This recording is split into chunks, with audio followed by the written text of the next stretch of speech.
What's up guys, in this short tutorial I will show you how to fix the black screen problem when using a display capture source in OBS Studio. This should be quite an easy tutorial. Everything you need will be listed in the description below. Right click your desktop and select Display Settings. Here scroll down and select Graphics Settings. In your Graphics Settings, select Browse. Your File Explorer will open up, where you will have to navigate to the drive on which you saved OBS Studio on. Program Files, OBS Studio, Bin, and here select either 64 or 32-bit, depending on which version you're using.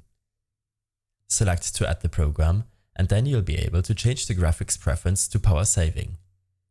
This will make sure that OBS Studio utilizes your CPU rather than your graphics processor. After saving your changes, make sure to restart OBS.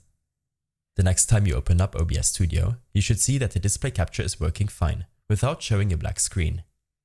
I hope this helped you out. Leave a comment if you have any questions and see you in the next one.